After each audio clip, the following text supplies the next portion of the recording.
I have to hit record. Dude, what? I have to hit record. Like you're giving so much up right now.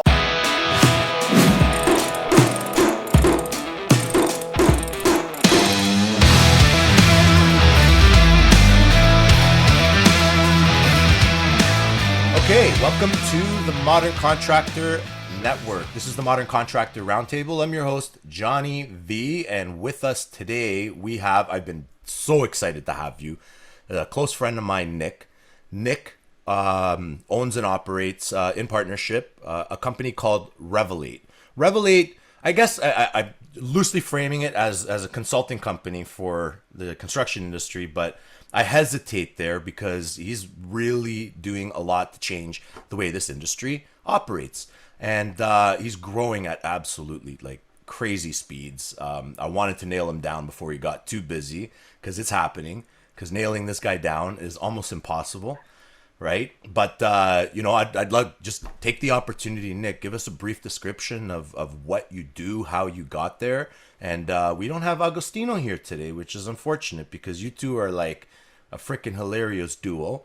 And now I have to fill the gaps here. So take it away, Nick.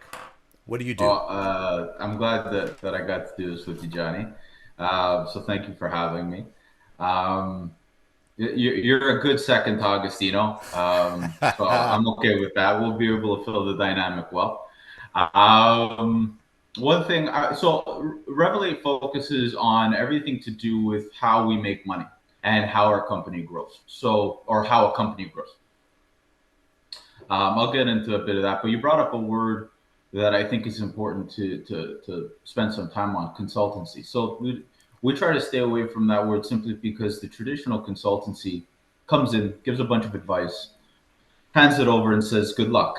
Where what Revelate does instead is acts as your partner in growth. Our job is to figure out the pieces that are preventing the company from growing, from operating to the level that the founders and the overall team are working towards building a company into.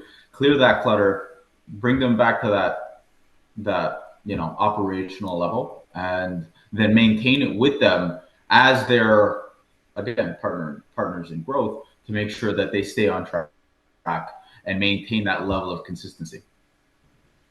That's awesome. Like you guys really bring in a lot of interesting strategies into the industry. I know myself owning a construction company, we struggle with a few things. One is scalability. The other is trying to remove myself as owner operator. And you guys kind of work with the owners of the companies with that. Well, I'd like to kind of get a perspective from you. Where's the construction industry? Where does it stand right now? I mean, with the economic environment that's shifting at lightning speed, a lot of the people in this industry have never experienced the recession or the potential of one, and the dynamics are shifting. Like, where do you see this heading in the next 5 to 10 years? That's a great question, Johnny. This industry, in my opinion, in my humble opinion, is one that the world can't do without. Yet the conversations we're hearing we're having a hard time finding people wanting to be a part of it. The employer environment is like it's never been seen before, and in a time where all this talk around recession, all this talk around unemployment rates, all this talk about, trying to fill in spots of key sectors in the industry, it drives me crazy hearing this, because in my mind, the opportunity is endless. It truly is. Some of the conversations we're having, I read a stat recently that suggests Toronto has the most cranes in the sky across the globe. And we're having conversations around having a hard time filling employment spots. It's makes you scratch your head a little bit. Yeah, that's true. I mean, I see smaller companies struggling to acquire work, like what would you contribute to that? Like, I mean, there's, you said it yourself, there's a labor shortage problem. There's plenty of work out there, yet some of these, companies are kind of struggling to acquire and front load their work. They're trying to work on sales lead generation and that front loading sort of thing. And in my experience, like I think I would kind of contribute it to being front heavy, right? But why are they struggling to acquire work and scale?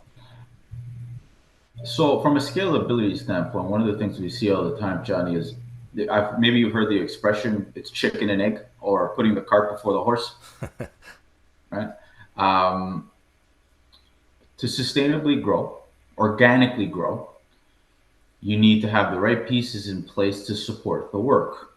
What happens organically, which is why it's called organic growth, is because when the right pieces are lined up, you're doing the right kind of work.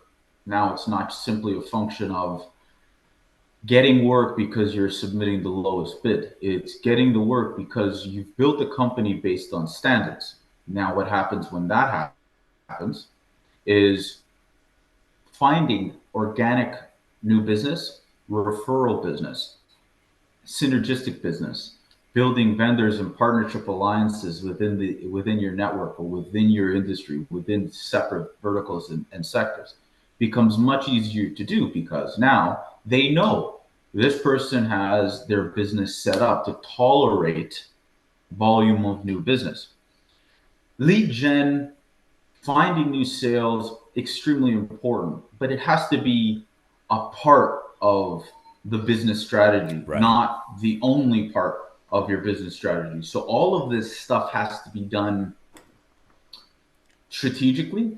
And this is the hardest part, I think, with it that we see a lot of it. Everybody wants to win the game today. Right. If I don't become a millionaire within the next couple of days, well, what the fuck is the point?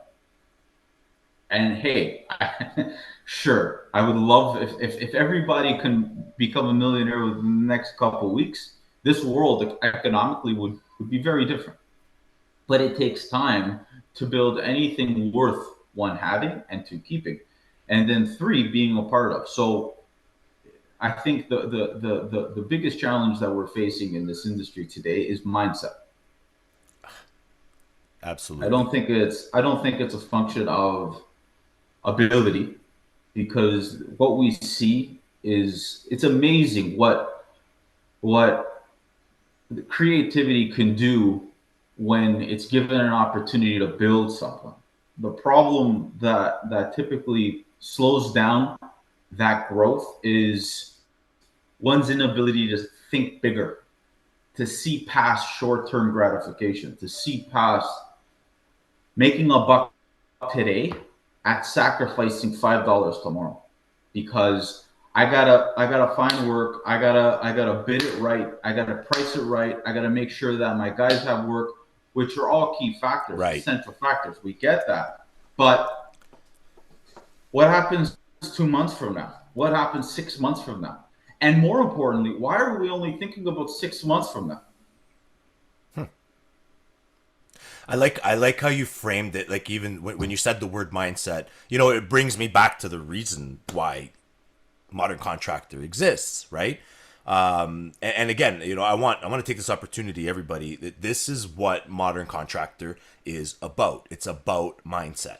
And like you're saying, get those sales leads, get those. But what about that company culture? What about that internal, right? The mindset of and the capabilities of being able to handle what you're after in the first place. And when I say front heavy and leaning into lead generation as your primary source without focusing on what it is that actually makes you stand out in the industry. I think that's kind of what you're alluding to, is actually focusing on the structure of the company and being able to to handle it on many fronts, right? Mindset being one of the most important ones of like, why are we focusing on lead generation if we don't have the strength and the confidence and the ability to be able to deal with those leads and to filter them out and to acquire the proper work that's built, that we're built for, as opposed to throwing a bunch of mud against the wall and trying to go after everything just for the purpose of keeping my guys busy, keeping, revenue flowing and all, which is all important stuff, but then you're just filled with hot air. And the way I'm kind of seeing, and correct me if I'm wrong, Nick, you're filling that gap with structure in a company. Am I right about that?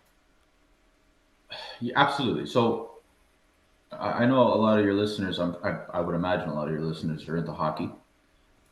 And I'm not going to speak specifics about any teams because I don't want to piss anybody off. Or maybe I do, but for the sake of time today. We love controversy, buddy. But for the sake of time today, everybody needs a holistic team to get to the championship. If it's, I got a great defense, but there's nobody on my team that can score, well, great. They're going to stop a lot of pucks, but that's about it. What are you going to do to score? Because if you don't score, you don't win. And it's about the overarching team. Now, we've worked with a lot of cool companies that when you walk in, everybody from the janitor to the owner is bleeding that company's culture. And then we've walked into other companies where it's the key people, the key management, everybody seems to be together and everybody else just works there. So, we talk about sales, we talk about lead gen. One of the most critical components of your business is your employee force, is your resources.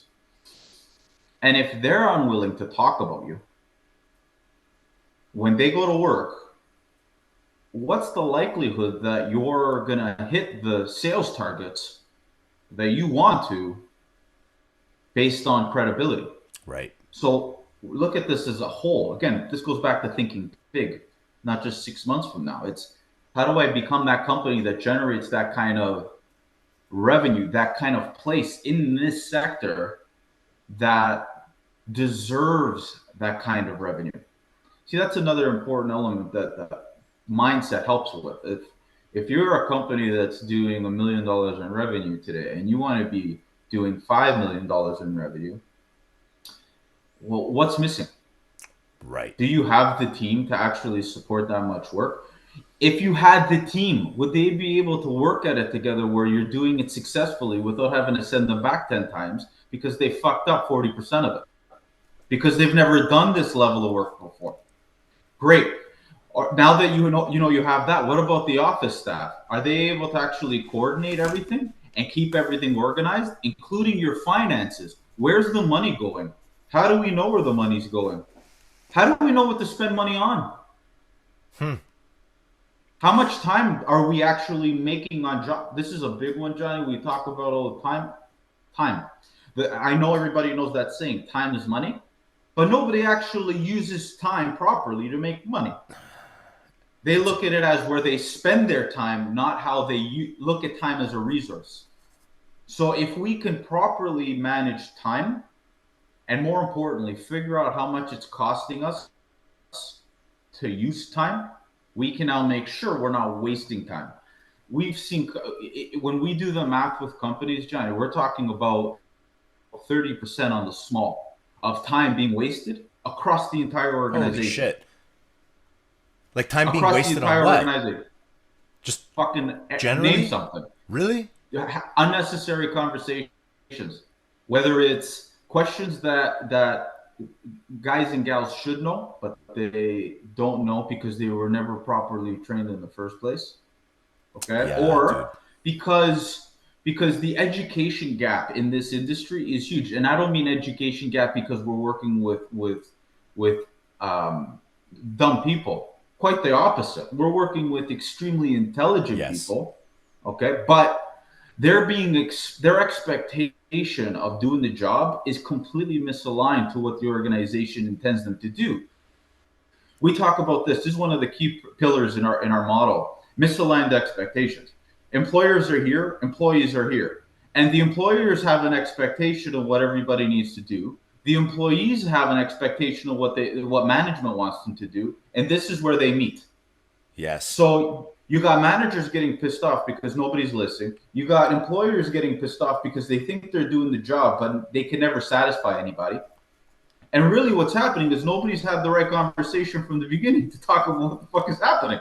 Yeah, dude, like you're framing it perfectly, man. Like I love this. This is I told you we would need Agostino. Yeah, we need Agostino. I hope you're listening, man. which reminds me, everybody, like and subscribe this. There's a lot more to come. You know, we have Modern Contractor has a community, and this is like mainly what we're discussing here, right? Like getting back to, you know, time.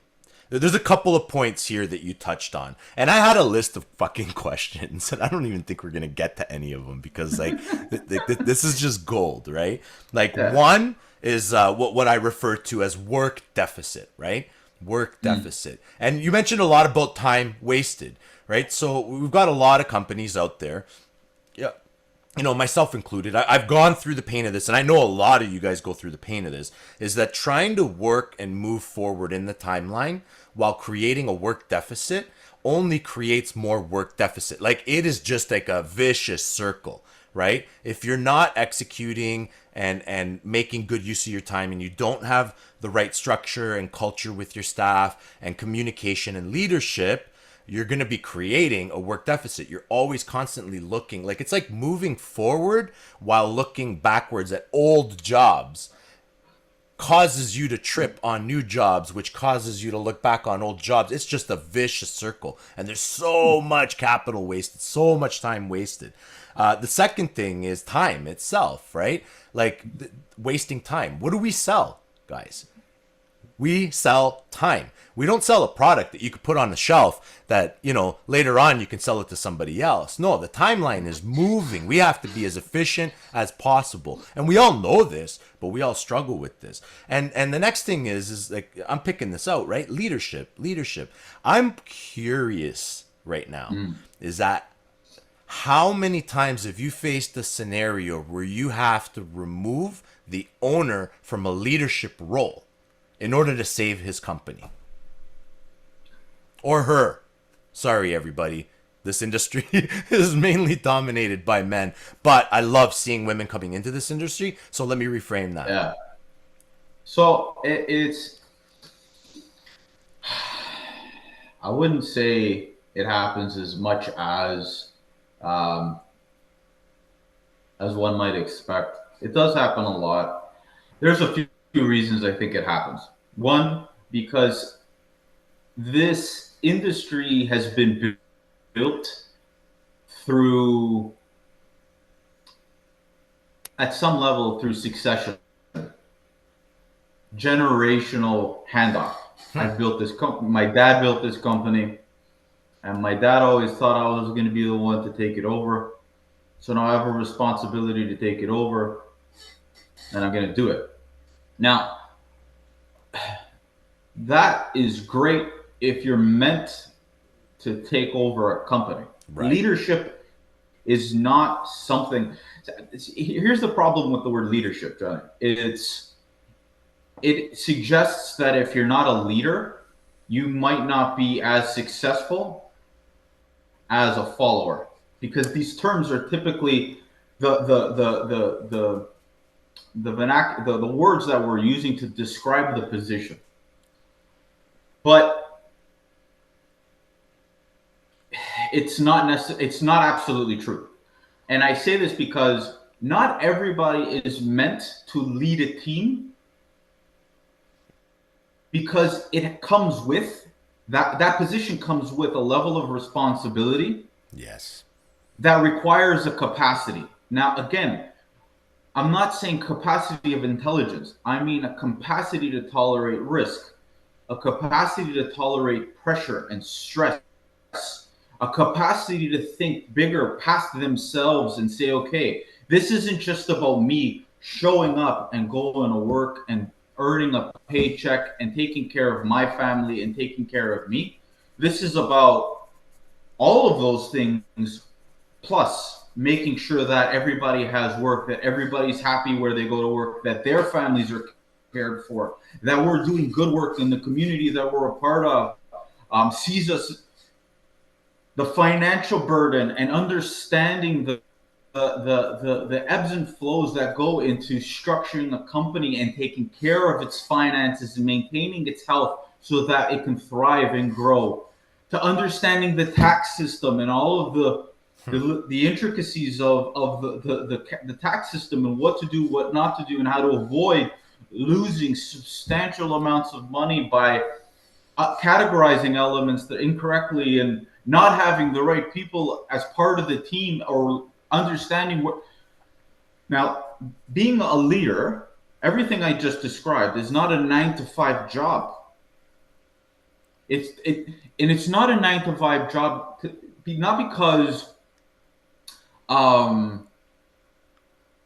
it's not because you can't do it, but because what I'm describing, the capacity, the amount of time that you need to dedicate to filling that role correctly, it's not one job.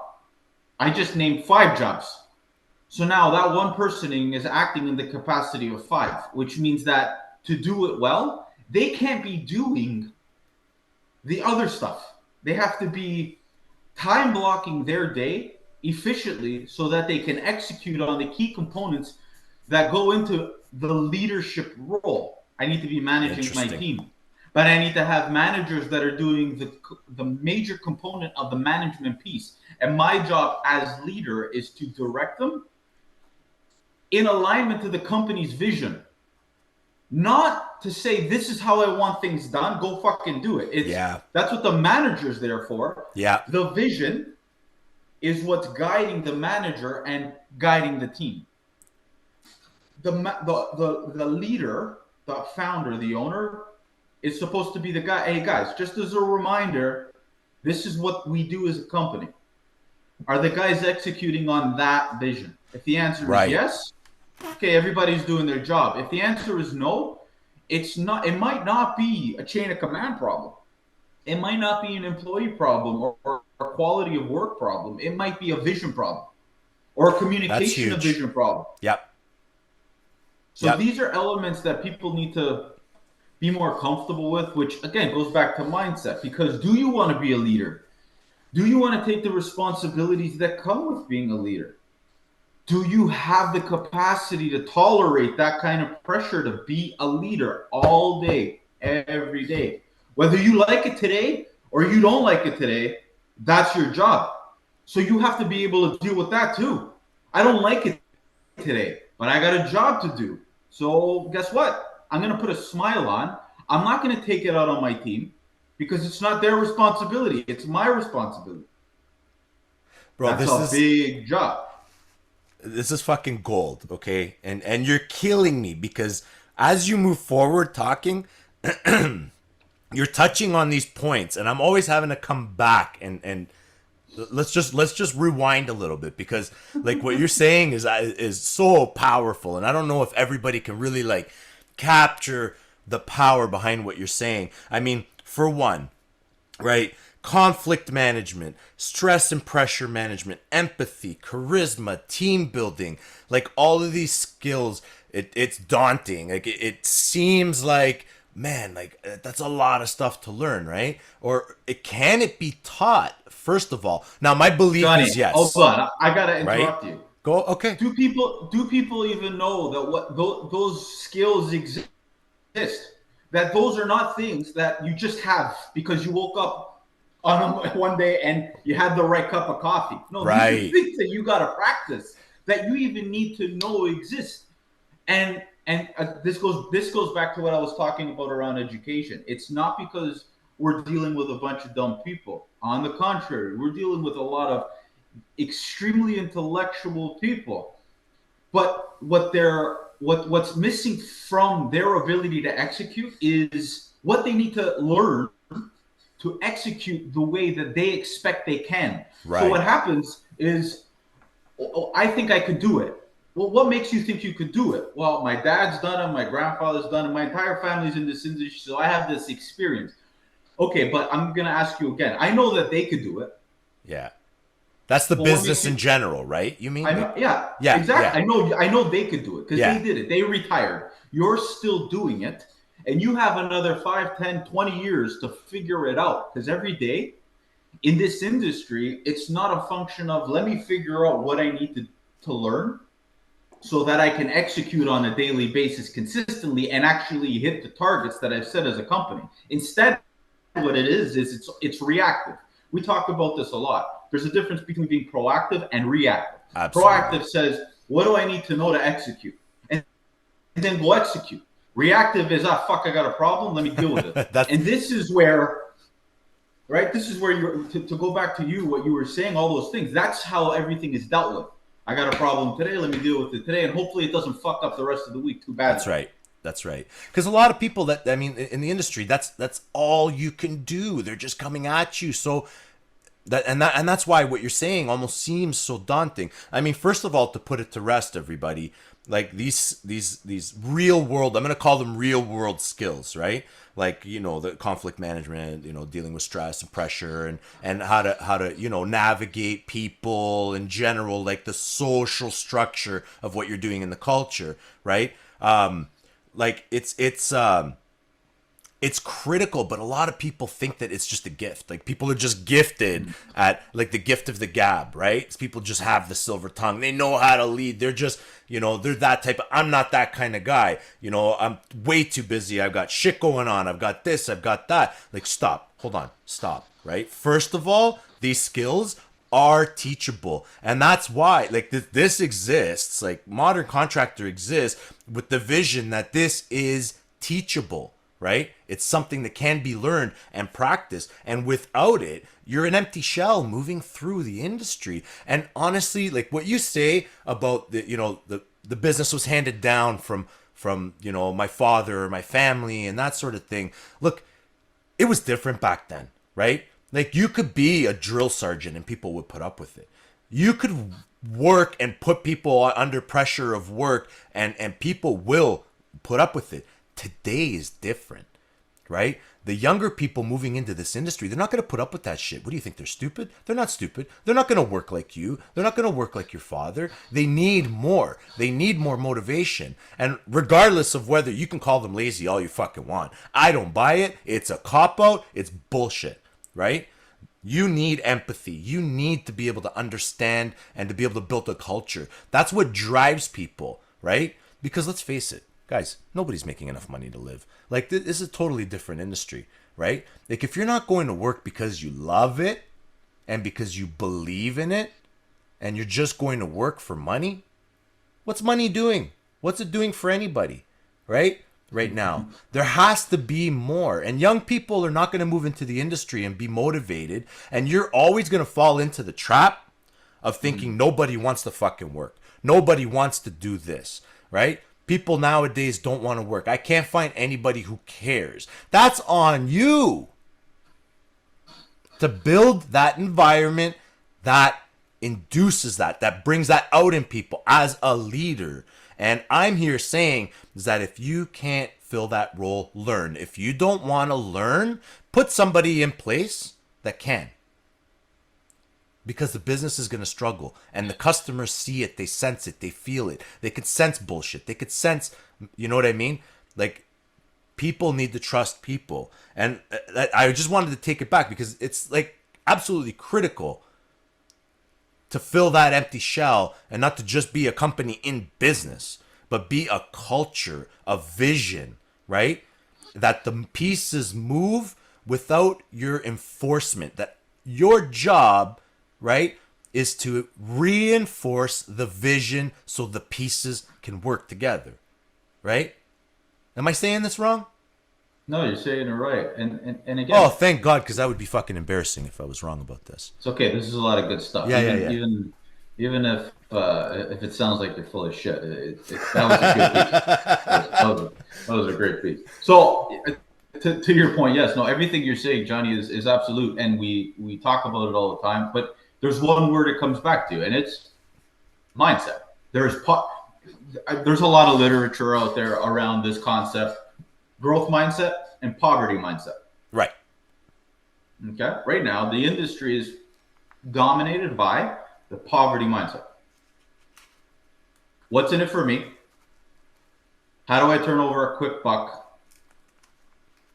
Small think. Then there's the growth mindset. I don't just want to make money. I want to build a company. I want to build an environment. I want to build a place where people can actually enjoy coming to work. And by doing that, I deserve a revenue line that provides for a lifestyle, because I'm not handing people garbage. I'm building something of quality that demands value. This one is I have to scratch and claw in hopes that I can convince enough people to pay me money. This one is I don't have to convince anybody because the quality will speak for itself. Right. From the top to the bottom. Love that. And this is what the Revalate's mission is, to change the mindset across the industry.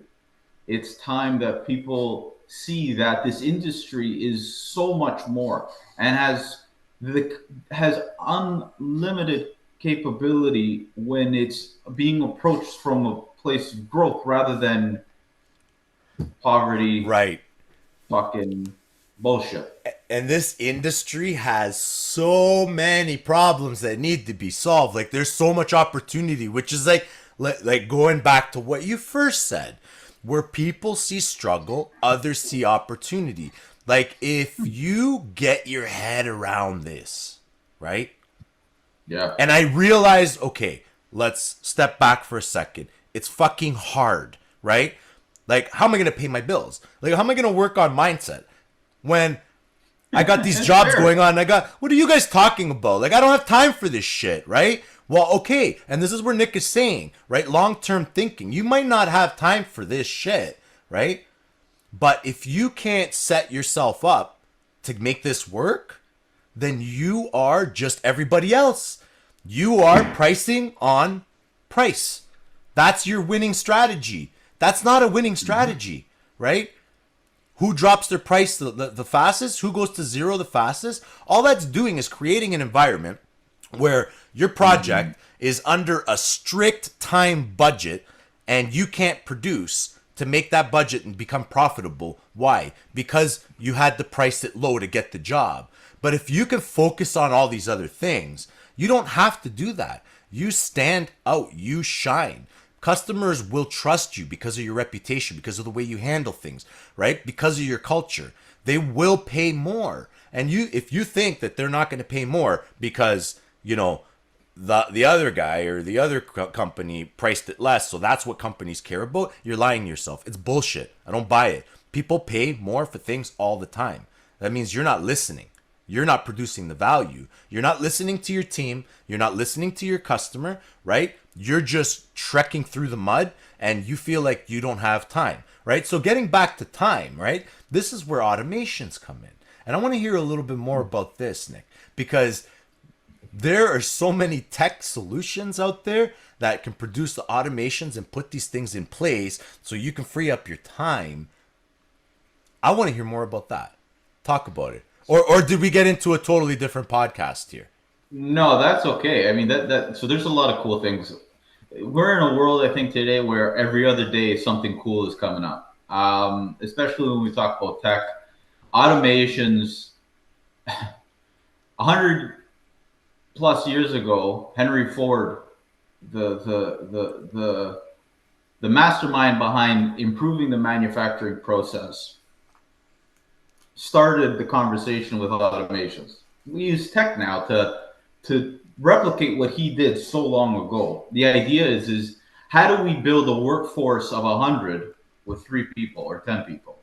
Well, you build a back-end system that supports the work of 100, and you teach those however many people that are using those components to do it so that you're amplifying their ability to produce a result using tech, right? Now, this industry, we find ourselves in an extremely unique position where there is an organic shift of the guard happening.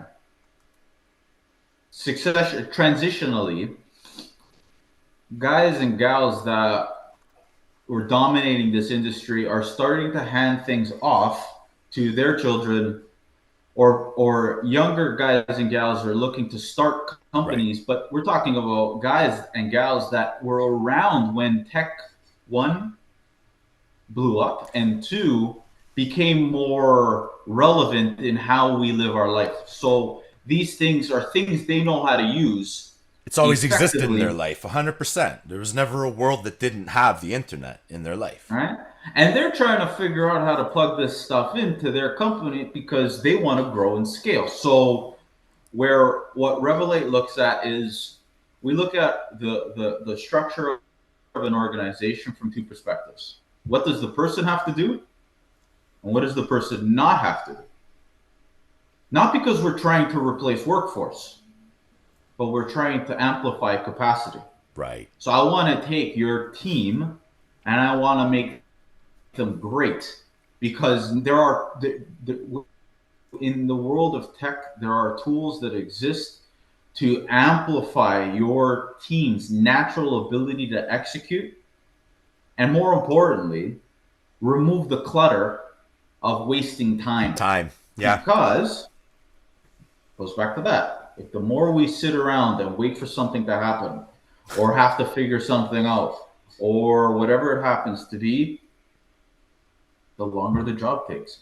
The more people get pissed off, the more there's miscommunication, the more conflict that's created. Now, instead of it taking fucking an hour to do the job, it's taking 5 hours to do And the it's job, which unnecessary. creates, Yeah. It's and all of unnecessary. so there are a multitude of different components, different areas, different roles, different functions where automations and tech can support and relieve pressure from. Um, yeah, the there are so many cool ideas around it. The first place that it all comes back to, Johnny, is mindset. Yeah. It really does. It really does. And this is like, Do I want this to is keep swinging a hammer? Which, hey, we got to do. right. But do I want, or maybe I instead of a hammer, I use a nail gun. It's They both work, but one of them is going to save time and your shoulder.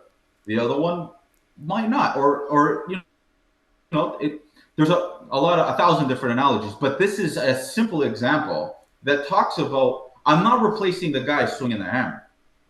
We need that guy.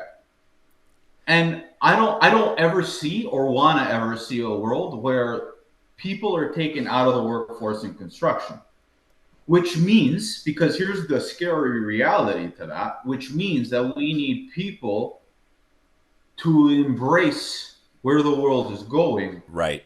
and start being creative on how they execute their job so they are never replaced. Because the reason people are replaced by technology is because they stop proving value because of That's right. complacency. That's right. Complacency is another word I think that belongs next to mindset. That is an extremely important one. Complacency, in my viewpoint, is like cancer. The moment you start thinking that you know it all, or that you're as good as it's gonna get, or that it can't get better, or anything like that, you got a problem. Ain't It that the might not truth? be it might not be today, but it's coming, and it's coming fast. Yeah, ain't that the truth? Yeah, reality's definitely going to catch up with you, and I could see how you put that next to mindset, and like how critical it is. And, to a lot of folks out there, a lot of contractors out there, like they may not see it, but you have to. You really do, right? When it comes to like automation and all of these tech solutions, like we're moving into an industry with AI, right? I mean, there was a day where human output, and we're there now, is being replaced by tech. Now we're facing a day where human intelligence is being replaced by tech. Like AI is absolutely changing everything. Now, when you say about embracing it, you can embrace it. Like I mean, I use AI. You don't have to. You don't, You don't have to, right? You don't have but to embrace to it. But then any when of like, you that do, man, you are going to be so ahead of everybody else. It's not even funny. Like, we're in an industry it's that's 20 years behind, guys. 20 think about it years. like this. I laugh about this one because I got a lot of family that still struggle with the cell Right? phone, right? Oh, you and me Because both. but because they're part of that. It's part of that conversation. It's I don't you know what? My phone is fine. Yeah. But think about how much they've missed out on because it's effort I gotta put into learning this thing that you know. But now, right? Or now we're what 20 plus years more. Yeah. Cell phones have been around went back when there were bricks, Yeah. Yeah. And right? When they were contractors had them still back then. They still. used them back then for sure. Yeah. But now But it's, now this is too complicated. And don't get me wrong, there are functions on this thing that are unnecessarily complicated. I will agree with a lot of people on that. But there are tools in here that if you got rid of all the complicated shit and you just kept the simple stuff, could change your life in the bang. way that you perform, execute, and so forth.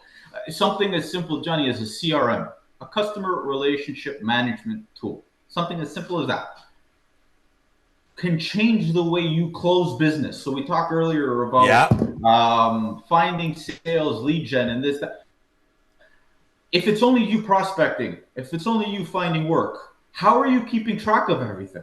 How are you keeping track of the opportunities that could turn into opportunities, but because you're trying to track everything and keep control of everything on top of running the job and putting out fires and everything else, It's hard, man.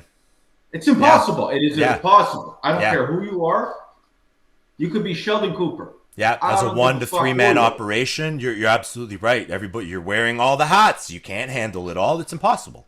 It gets even harder if you're bigger because Right. now not only are you running a crew of 10, a crew of 20, a crew of 30, but all the work that's associated with that and all the different conversations that you're having that might be stepping on somebody's toes that if you had documented it in something as simple as CRM, you wouldn't have done that. And you would have got a reminder to say, hey, this is the conversation you had with John last week. You're right. Continue the conversation Yeah. and close the deal. There are so many. And this isn't like, this is so AI can be extremely simple. It could be extremely dense in what you need to learn how to apply it. But a CRM is like a phone book for your Yeah. business. Yeah. You know how to open a phone book. The difference is you don't got to carry away the book anymore. I mean, I know a lot of people they like to put the book on the dashboard because it's easier to grab it Yeah. and write That's, it that's, in that's the there. way it's done, right? Yeah.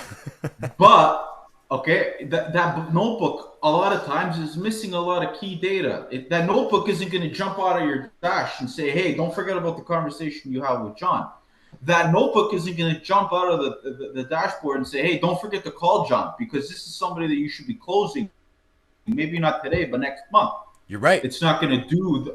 This is where automation comes in because what that is doing is it's removing the human error element that we all possess because capacity is finite. We can only do the job up to 100%. After that, we're sacrificing something. I could hear it right now. I could hear people saying, I got to deal with this shit. I'm way too fucking busy. I don't have time to learn CRM and tech, and I got to go to the job. I've got to swing a hammer. I've got to do this. I've got to do that.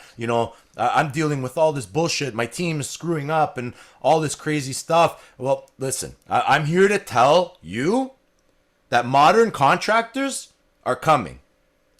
And if you don't step up, you're going to fall behind. You're going to stay in this vicious circle, right? I get it. You've got skill.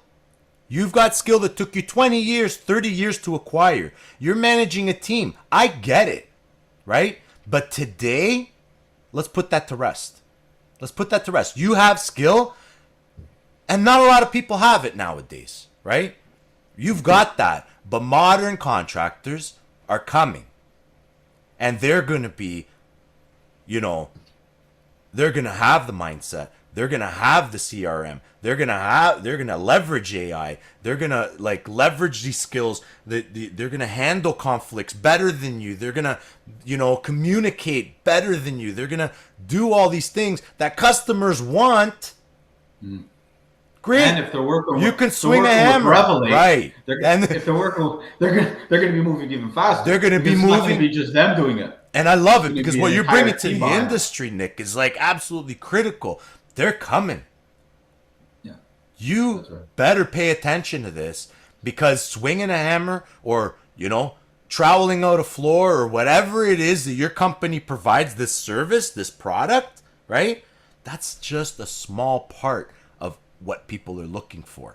You want to close the deal, you have to offer more. If all your product is the skill and the service you provide, if that's your product, you better start thinking bigger, right? Because I am getting that job, and there's a reason why. My tile company has an 80% closing ratio. Well, there's two reasons. One, there's a lot of jobs I won't even price. You can have them. Take them. You can struggle, right? Why won't I price them? Because we're watching, we're paying attention. We're seeing those red flags, right? We're communicating better, and when we don't get that communication in return, we're turning it off. We're on to the next one. You can have your lead generation. You want to close 10%? You want to price 10 jobs and close one? Have at her, right?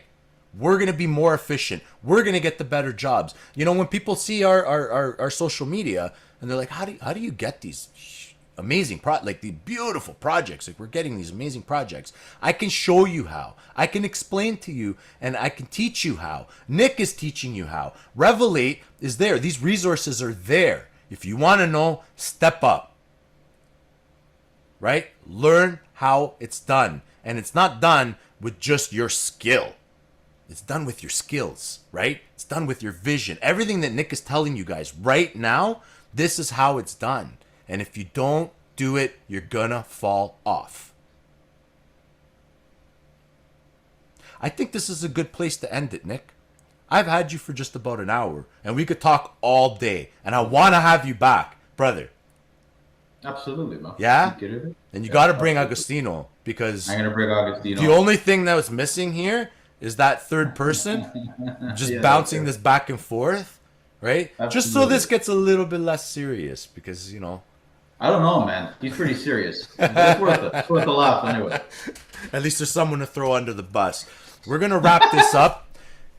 Nick, I loved having you here. This was absolutely critical. Like, we've got like clips in here that are just going to go on for days, right? I have hours and hours of editing, and I got to get to the job site right now. I don't know how the fuck I'm going to do this, right? I think maybe I need your services right now. Yeah, we'll talk. Right, It'll brother? Be fine. You'll be fine. But before we just go, is there anything, any final advice, if you have not covered it already, that you want to offer the modern contractor, other than become a part of the modern contractor community and learn what we're talking about, right? And I'm going to have a link below to your website, so people can find you and see what you're all about. I do know you service the Greater Toronto area, but you also service Florida, North America. Holy cow! I can't even keep up. I can't even keep up with your growth. So as long as, if you're a company, look, the only prerequisite is you want to grow. If you're looking to grow your company, we can help you.